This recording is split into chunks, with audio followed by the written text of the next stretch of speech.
देखो आपको pigeon hole diagram for P2 orbital में आपको कैसे फाइंड आउट करना है, यानी उसका आंसर कैसे लिखना है। तो पहले उसके लिए आपको होल पिजियन डायग्राम के लिए पहले आपको माइक्रोस्टेट पता होना चाहिए। तो देखो माइक्रोस्टेट कैलकुलेट करने के लिए मैंने यहाँ एक इक्वेशन दिया है, वो इक्वेशन आप जानते हो, ठीक है। आगे भी हमने इक्वेशन लिखा था n factorial divided r factorial bracket में n minus r factorial. n का मतलब क्या होता है, p ऑर्बिटल में मैक्सिमम इलेक्ट्रॉन कितने फिलअप होते हैं 6, इसलिए मैंने यहाँ 6 लिखा है। r का मतलब क्या होता है, उसमें प्रेजेंट इलेक्ट्रॉन के कितने हैं 2, तो इसलिए मैंने यहाँ r इक्वल टू 2 लिखा है, ठीक है। वो मैंने आगे भी बताया था आपको। अब आगे क्या करना है आपको, यहाँ मैंने 6 फैक्टोरियल, क्योंकि यहाँ n इक्वल टू 6 लिखा तो 6 फैक्टोरियल हो गया। यहाँ मैंने r इक्वल टू 2 लिखा इसलिए 2 फैक्टोरियल ब्रैकेट में n माइनस 2 फैक्टोरियल हो गया, ठीक है।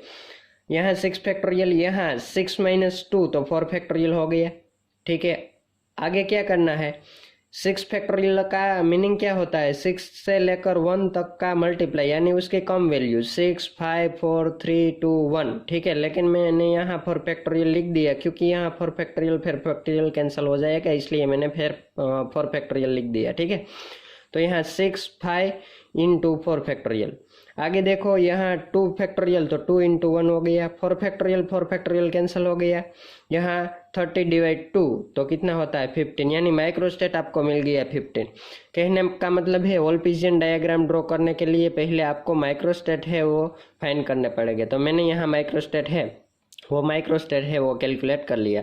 आगे देखो होल पिजियन डायग्राम के लिए मैंने ये पूरा जो टेबल है वो यहाँ लिख रखा है। आपको क्या करना है, अब आपको पता ही है कि आपको यहाँ कितने P2 में कितने माइक्रोस्टेट मिला है 15, तो मैंने यहाँ जो उसका सीरियल नंबर है 1 से लेकर 15 तक लिख लिया, ठीक है। यानी उसका मतलब क्या हुआ है कि यहाँ 15 माइक्रोस्टेट आपको मिल गया, ठीक है। आगे अब वो जो माइक्रोसेट मिला, यानी कहने का मतलब ये है कि उसमें इलेक्ट्रॉन है, वो इलेक्ट्रॉन की पॉसिबिलिटी कितनी, यानी इलेक्ट्रॉन फिलअप होने की पॉसिबिलिटी कितनी है, तो कि 15 पॉसिबिलिटी है। तो अब आपको क्या करना है, वो 15 पॉसिबिलिटी आपको चेक करनी है, कौन सी पॉसिबिलिटी हो सकती है, उसको हम क्या बोलेंगे, होल पिजियन डायग्राम बोलेंगे। यानी 15 आपको माइक्रोस्टेट मिला तो उसकी 15 जो पोजीशन है, इलेक्ट्रॉन फिलअप होने की पोजीशन है वो 15 पोजीशन है। 15 से ज़्यादा पोजीशन उसकी नहीं हो सकती है, इसलिए यहाँ 15 माइक्रोस्टेट आपको मिलते हैं, ठीक है। मैंने देखो यहाँ 1 से लेकर 15 तक लिख लिया। आगे में जो मैंने पूरा टेबल दिखाया वो टेबल के बारे में मैं आपको समझा दूँ, ठीक है। यहाँ देखो आपको क्या करना है, पहले आपको ये करना है कि यहाँ आपको ml यानी यहाँ आपको मैग्नेटिक मोमेंटम क्वांटम नंबर लिखना है। Magnetic momentum quantum number p orbital है, तो p ऑर्बिटल में मैग्नेटिक मोमेंटम क्वांटम नंबर कितना होता है, +1, 0, -1, ठीक है। वो हमने अगले लेक्चर में, यानी जब हम टर्म सिंबल फाइंड करते थे तब मैंने बताया था कि m equal to magnetic quantum number है, वो आपको कैसे कैलकुलेट करना है, ठीक है। तो उसका इक्वेशन भी मैंने आपको दे दिया था, +L to -L, यानी यहाँ P है तो P में L इक्वल टू कितना मिलता है आपको, L इक्वल टू 1, तो 1 से लेकर आपको -1 तक जाना है, यानी 1, 0, -1, ठीक है। तो मैंने यहाँ लिख लिया 1, 0, -1, ठीक है। अब आगे देखो मैं ये टेबल आपको पूरा शो कर रहा हूँ यहाँ, ठीक है। देखो मैंने यहाँ टेबल में क्या लिखा है, यहाँ लिखा है ml यानी मैग्नेटिक क्वांटम नंबर है, और मैग्नेटिक क्वांटम नंबर n, दूसरी बात l का मतलब क्या होता है कि जो नंबर ऑफ इलेक्ट्रॉन कितने प्रेजेंट है, ये दोनों मैंने यहाँ लिख लिया। आगे आपको उसका मल्टीप्लिकेशन करना है, ठीक है। यहाँ मैंने जो समेशन यानी जो भी आपको एवरेज मिलती है, यानी एस की जो भी एवरेज मिलती है वो एवरेज मैंने यहाँ स्पिन की एवरेज लिख ली। यहाँ ml की एवरेज जो मिलती है वो मैंने यहाँ लिख ली। 2s+1 यानी स्पिन मल्टीप्लिसिटी मैंने यहाँ लिख ली। यहाँ स्पेक्ट्रल टर्म, देखो स्पेक्ट्रल टर्म में आप गलती मत करना, स्पेक्ट्रल टर्म का मतलब क्या है, एल आउट टर्म। तो P2 के लिए मैंने एल आउट टर्म का लेक्चर है, वो लेक्चर मैंने अपलोड कर दिया है, तो वो आपको देखना पड़ेगा, क्योंकि स्पेक्ट्रल टर्म का मतलब क्या होता है कि यहाँ आपको ऐसा ही टर्म लिखना है जो एल आउट टर्म है, फॉरबिडन टर्म आपको नहीं लिखना है, एल आउट टर्म ही आपको लिखना है। तो P2 के लिए एल आउट टर्म का वीडियो लेक्चर मैंने अपलोड कर दिया, वो आपको देखना पड़ेगा, ठीक है। आगे देखो यहाँ पहली पॉसिबिलिटी में मैंने क्या किया है, दोनों इलेक्ट्रॉन है वो दोनों electron p x, a p x, a p y and a p z. तो मैंने क्या किया, पी एक्स में ही दोनों इलेक्ट्रॉन ऑपोजिट डायरेक्शन में लिख दिया। तो ऑपोजिट डायरेक्शन में लिखा तो एस यानी जो एवरेज एस मिलता है आपको वो क्या मिलता है, 0। क्यों, क्योंकि यहाँ ऑपोजिट पोजीशन है तो अप फील्ड में 1/2 एंड उसकी जो डाउन फील्ड है वहाँ -1/2, तो 1/2 -1/2 कैंसिल हो जाएगा, तो उसका आंसर आपको 0 मिल जाएगा। आगे देखो एल, एल का मतलब यानी जो उसकी एवरेज एल है तो आपको क्या करना पड़ेगा, एम एन एल दोनों का मल्टीप्लीकेशन। तो यहाँ एल इक्वल टू कितना होता है, नंबर ऑफ इलेक्ट्रॉन 2, तो 2 × 1 करो तो यहाँ आपको 2 मिलता है। ठीक है, आगे क्या करना है आपको, स्पिन मल्टीप्लिसिटी चेक करनी है। तो स्पिन मल्टीप्लिसिटी में आप एस की वैल्यू ऐड कर दो, एस आपको कितना मिला 0, तो यहाँ 2 × 0, 0 हो गया, तो 0 + 1, तो यहाँ आंसर आपको मिलता है 1। ठीक है, अब आपको क्या करना है, आपको यहाँ स्पेक्ट्रल टर्म लिखना है। तो स्पेक्ट्रल टर्म है वो डी, क्यों डी है, तो कि हमने आगे भी बताया कि मैक्सिमम एल की वैल्यू है वो 2 है, तो टर्म है वो डी है। ठीक है, यहाँ देखो एल की वैल्यू 2 से लेकर -2 तक मिलती है, तो आपको यहाँ क्या टर्म लिखना है, डी टर्म ही लिखना है, क्योंकि यहाँ एल की वैल्यू 2 मैक्सिमम 2 से लेकर -2 तक है, तो 2 मैक्सिमम वैल्यू है, तो वो टर्म की वैल्यू आपको पता ही है कि वो डी टर्म मिलता है। ठीक है, और यहाँ देखो उसके स्पिन मल्टीप्लिसिटी है 1 1 मैंने लिखी क्योंकि यहाँ 1 है,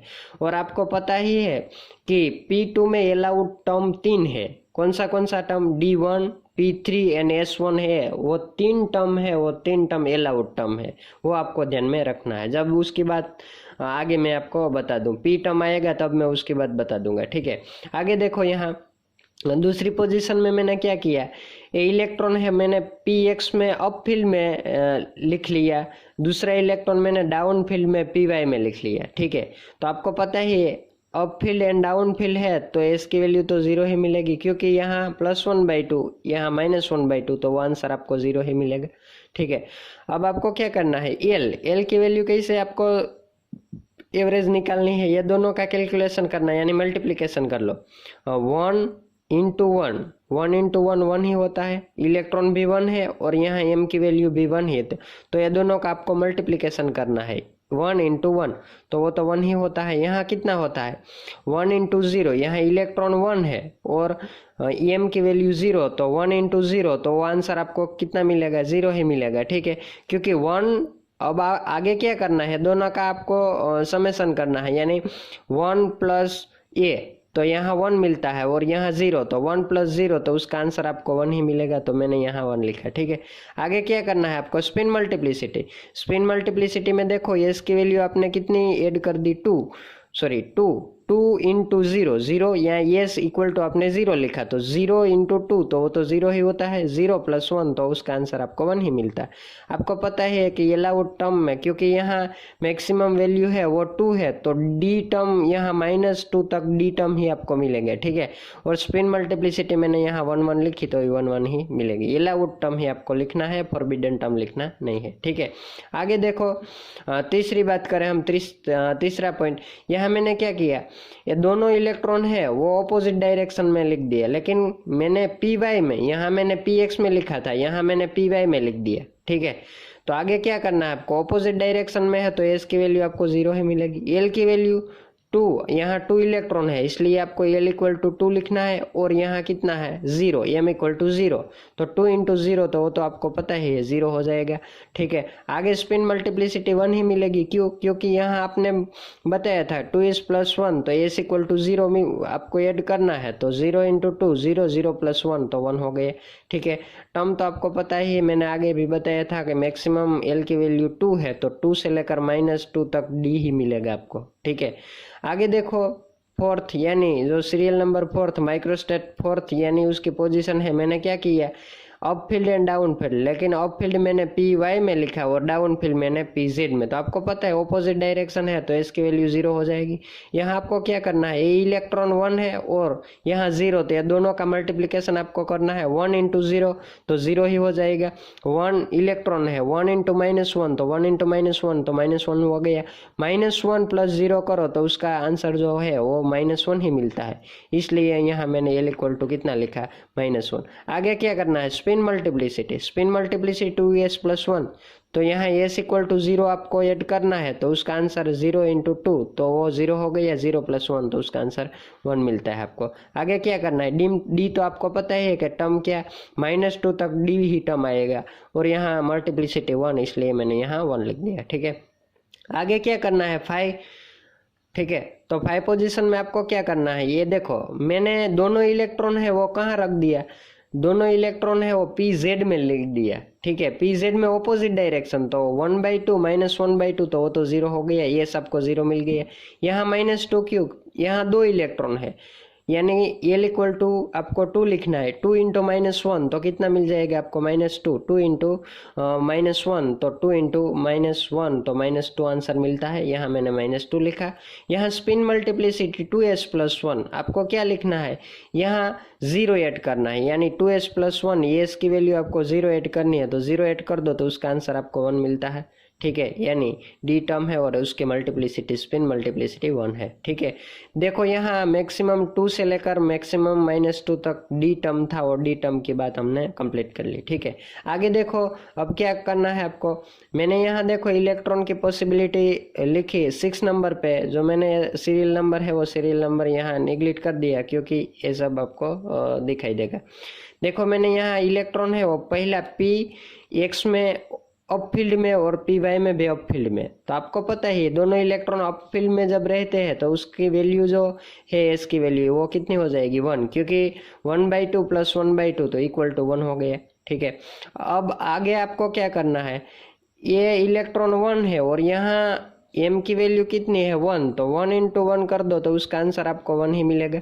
ठीक है, यहाँ आपको क्या करना है, यहाँ कोई भी इलेक्ट्रॉन, आप यहाँ 6 की बात करो तो यहाँ ये 1 इलेक्ट्रॉन है, 1 इंटू 0, तो वो तो 0 ही हो जाएगा, तो 1 + 0, तो उसका आंसर आपको कितना मिलेगा, 1 मिलेगा। ठीक है, यानी कहने का मतलब है कि उसका आंसर जो आपको मिला, ये दोनों का आप प्लस कर दो, तो यहाँ 1 इंटू 1 तो 1 हो गया, 1 इंटू 0 तो वो 0 हो गया, तो 1 + 0, तो उसका आंसर आपको क्या मिलेगा, 1 ही मिलेगा। ठीक है, तो यहाँ जो एल है उसकी वैल्यू भी हमको 1 मिली। स्पिन मल्टीप्लिसिटी 2s+1 आपको लिखना है, तो यहाँ आपको क्या करना है, s इक्वल टू 1 ऐड करना है, तो 2 इंटू 1 2 हो गया, 2 + 1 तो 3 हो गया, तो यहाँ 3 हो गया। अब आगे आपको क्या करना है, p3 मैंने लिखा, p क्यों लिखा, आपको पता ही एल इक्वल टू आपको 1 मिलता है, तो उसका आंसर p टर्म ही मिलता है, वो मैंने टर्म सिंबल में आपको पढ़ा दिया कि एल की वैल्यू 1 मिलती है, तो उसका जो टर्म है वो टर्म p, तो p टर्म आपको मिल गया, और मल्टीप्लिसिटी यहाँ 3 है। ठीक है, आगे देखो दूसरी पॉसिबिलिटी यहाँ, यानी 7 वाला जो पॉइंट है वो मैं आपको बता दूं, यहाँ पहला यानी px में अप फील्ड में है, और देखो मैंने पी वाई में कुछ नहीं लिखा, मैंने पी जेड में डायरेक्ट लिख दिया, तो आपको पता ही है पी एक्स में up field and P Z up field, दोनों अप फील्ड में है, तो 1/2 + 1/2, उसका आंसर आपको 1 मिल गया। ठीक है, समझ में आया। अब आगे क्या करना है आपको, ये एल की वैल्यू आपको कैसे लिखनी है, अब ये 1 इलेक्ट्रॉन है, 1 इलेक्ट्रॉन मल्टीप्लाई करो यहाँ +1, तो 1 इंटू 1 हो जाएगा।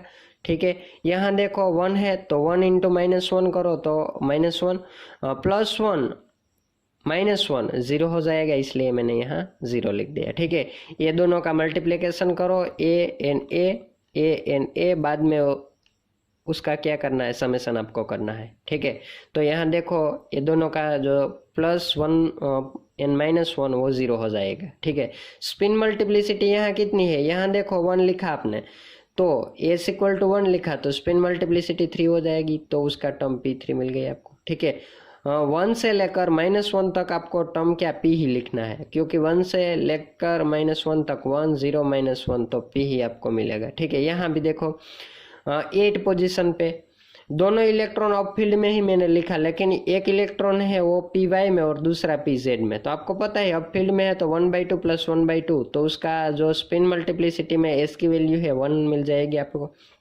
आगे क्या करना है, 1 इंटू 0, क्योंकि एम की वैल्यू यहाँ 0 है और इलेक्ट्रॉन 1 है, तो m इंटू एल लिखना है आपको, तो m इक्वल टू 0 है, l इक्वल टू 1, 1 इंटू 0 तो 0 हो गया, 1 इंटू -1 तो वो -1 हो जाएगा, -1 + 0 तो वो तो आपको पता है -1 ही होगा। स्पिन मल्टीप्लिसिटी में s की वैल्यू ऐड कर दो, तो 2s + 1 यानी 2 इंटू 2, 2 इंटू 1 2 हो गया, 2 प्लस 1 तो 3 हो गया।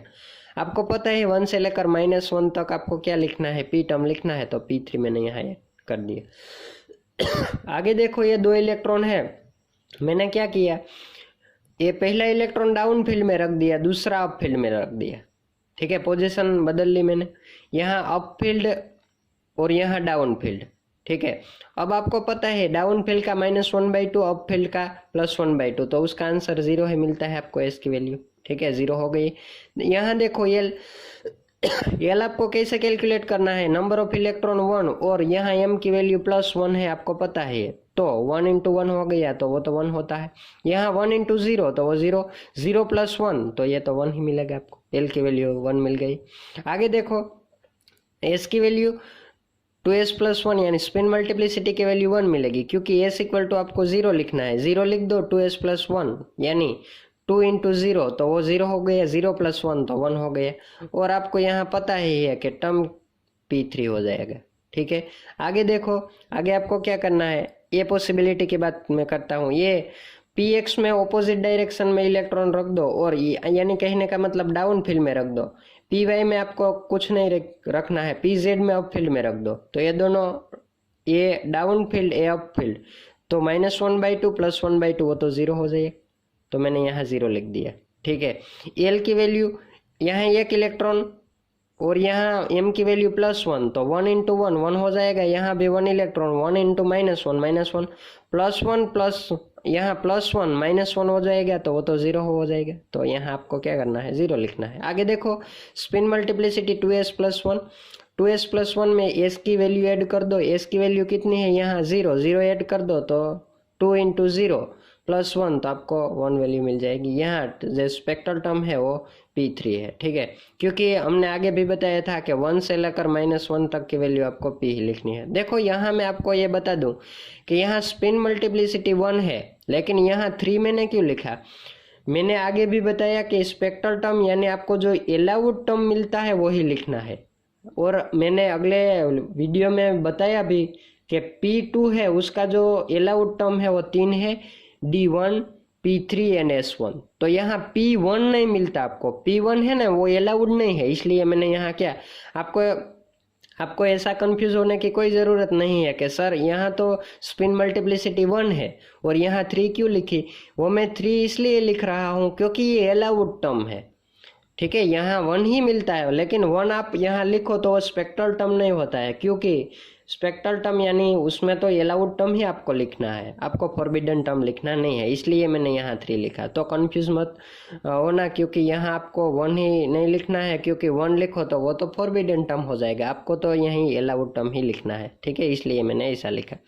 आगे देखो उसके बाद फिर मैंने कर दी, यहाँ देखो ये डाउन फील्ड अप फील्ड, तो ये 0 हो जाएगा, यहाँ 0 इंटू 1 0 हो जाएगा, 0 इंटू -1 हो जाएगा, ठीक है। स्पिन मल्टीप्लिसिटी में s की वैल्यू 0 ऐड कर दो तो 1 मिल जाएगा, P3 टर्म, क्योंकि आपको पता है 1 से लेकर -1 तक P ही मिलता है आपको।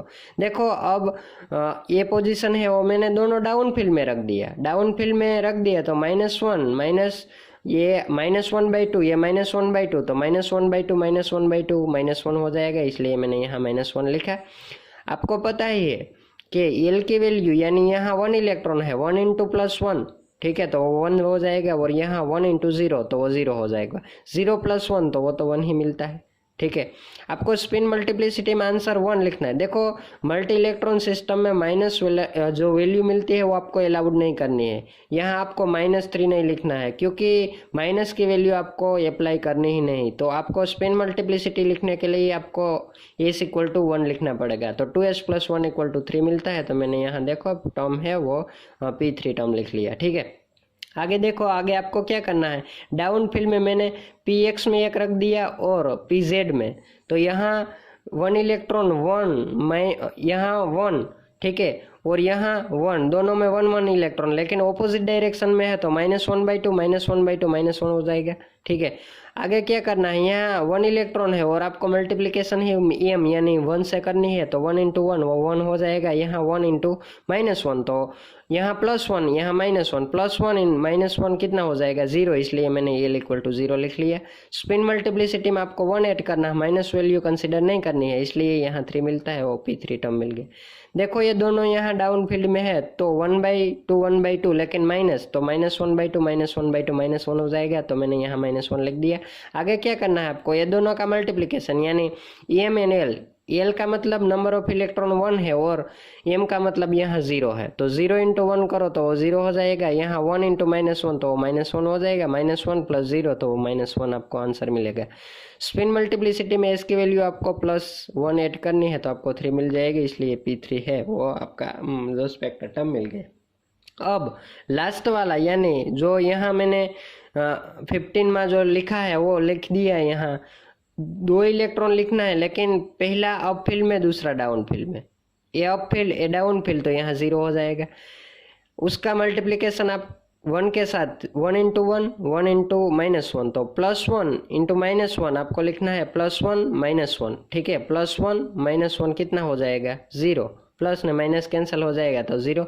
यहाँ देखो स्पिन मल्टीप्लिसिटी 1 मिलती है आपको, स्पिन मल्टीप्लिसिटी 1 मिलती है तो यहाँ आपको पता ही है L = आपको कितना मिला है 0, तो यहाँ S टर्म प्रेजेंट है, इसलिए मैंने S1 लिखा। ठीक है, ऐसे आपको हॉल्पिजियन डायग्राम का मतलब ही कुछ ऐसा ही है कि आपको क्या करना है, आपको उसकी जो टोटल इलेक्ट्रॉन फिलअप होने की पोजीशन है वो पॉसिबिलिटी आपको चेक करनी है।